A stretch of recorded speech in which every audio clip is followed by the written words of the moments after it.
Hi, I'm Steph from IDRIVEACLASSIC. I've been using Instagram for a number of years now, but today is my first YouTube video and I'm super excited to give it a go. I'm starting my year right and I'm heading off to the Young Retro Motor Club meet in Worksop. There's plenty of different cars going, so carry on watching and we'll head off there now. So I'm at the Young Retro Motor Club meet today. I've actually managed to park next to another Metro. This one's a little bit later, it's a B-Reg. Great, same as Jill, really nice condition. It's owned by a 16-year-old who said he's going to start dailying it really soon. It's so nice to see other people using British Leyland cars as dailies. I think, do you know what? The more these cars are used, the more the parts availability is going to be available, and it's also going to appreciate in value as well. And then I'm spinning round to this Reliance Scimitar. Really gorgeous cars. It's a gorgeous colour. As we go round it, it just looks brand new. Absolutely fantastic condition. You look inside the wheel arches there, it's all absolutely just a gorgeous car. So as we walk round, beautiful MG here. Again, there's a lot of red cars today, but I think it's quite a classic colour to go with. And then we come on to the Rover 75. So this is a car that's becoming a classic. I mean, I've seen a lot of people now dailying these cars. Parts availability is still pretty good. You can still get a lot of bits for them. Really gorgeous cars. And then we come round, a lot of Triumphs here today, a lot of different minis, some really nice cars. And then this is my friend Jake. So I've had a look at a lot of kind of the standard British stuff that you'd expect here, like your minis, your Triumphs and stuff like that. But my friend Jake today has bought something along that's actually really special. So he's got a Dodge Dart. He's had it for quite a while. He used to have an Anglia, which a lot of people kind of recognised, but he's chopped that in and he's now got the Dodge Dart. So he's told me that he's set this up for UK nostalgia racing spec. Really gorgeous car. So 1963. We'll open up the door. I feel like no matter what I say, it's just not going to do justice to this car. I mean, you look inside, real 1960s spec. You think about that atomic era, you're thinking about cars like this. I mean, the blue on the dash is just absolutely gorgeous. You've got your auto box in there. I mean, it's just absolutely fantastic. You look at stuff of a similar era of British, it's completely oceans apart, and there's no pun in that at all. So when I asked Jake what he had under the bonnet, he said, it's a Chrysler block, isn't it? So actually, I can't tell you too much, but I'm actually going to call him over. Jake, come and tell me about this engine. So I'm not happy with just hearing it's a Chrysler block, innit? Tell me about it. Small block Chrysler, built by a builder who was speaking automotive. It puts out 430 horse, 480 pound-feet of torque. Nice little street strip motor. We start it up for us. Yeah, alright for quick race side. So Jake's going to start this up for us now. Honestly, it sounds absolutely fantastic. I went to see Jake when he was actually building this, so it'd be nice now to hear it when it's finished. We'll just wait for him to start the car up now.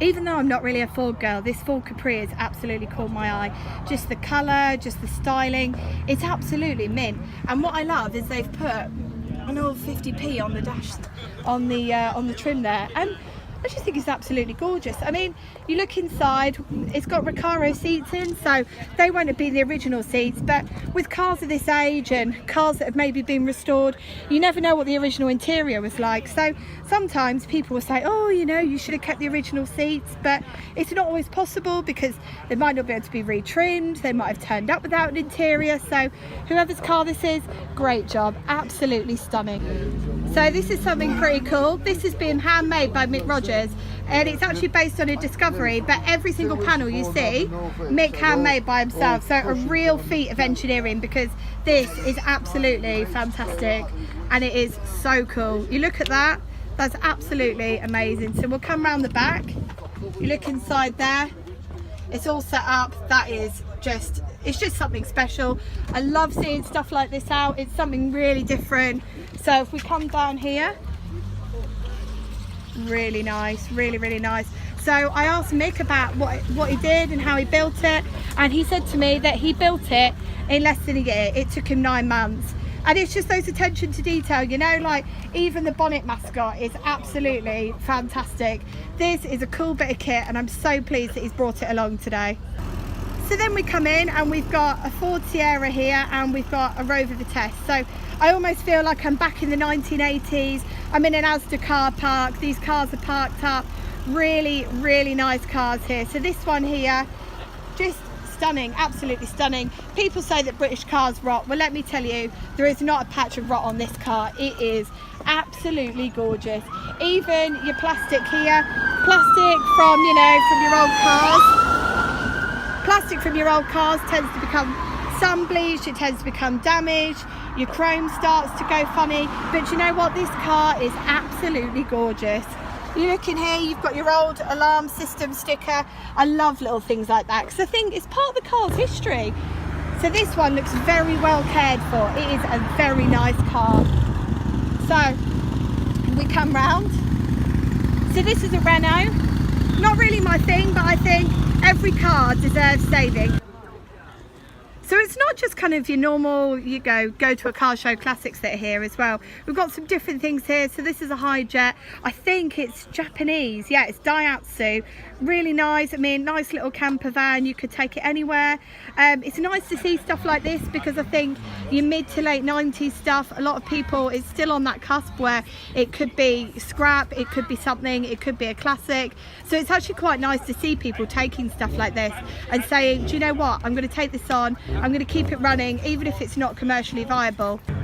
So I've been reliably informed after debating what kind of Wolseley this was. It's actually a Wolseley 1300.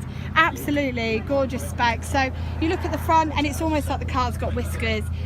These cars are absolutely gorgeous, and it's definitely something I'd want for myself if I wasn't A, ridiculous driver, and B, having to daily my cars. So you look at that.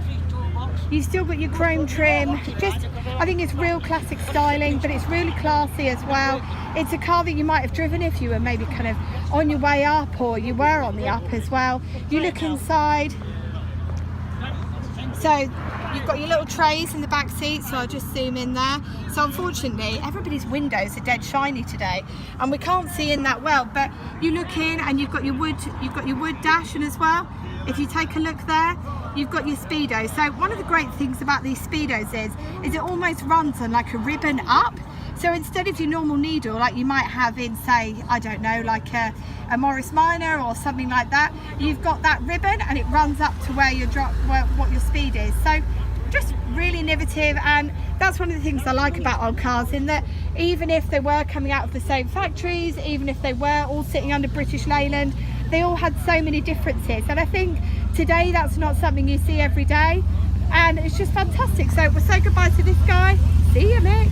It's a real testament to Triumph, how many Triumphs are actually here today.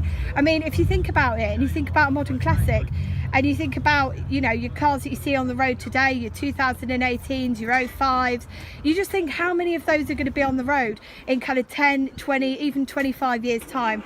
And I just think it's a real testament to the British motor industry, how many of these cars are still going, how many of them are still being driven. And I mean, this one is a particular favourite because it's yellow. So quick, before it goes, let's have a look at this Land Rover. So this Land Rover is absolutely gorgeous, and those of you that know me will know that Land Rovers are quite dear to my heart because we've been doing my boyfriend's Land Rover last year, and it's something that we've both really enjoyed doing. This one itself is absolutely gorgeous. So I'm having a look round. You think Land Rover, you think farm vehicle, but these cars can get well over 60 miles an hour if you get them right.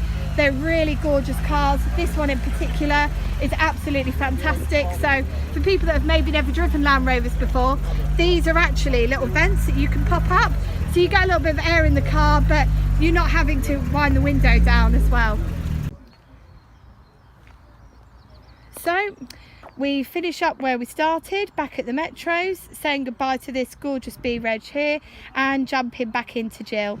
Let me know in the comments below which car was your favourite, and I hope to come back here next time. And if you've not been here before, we're at Jaynes Cafe and it's in Worksop.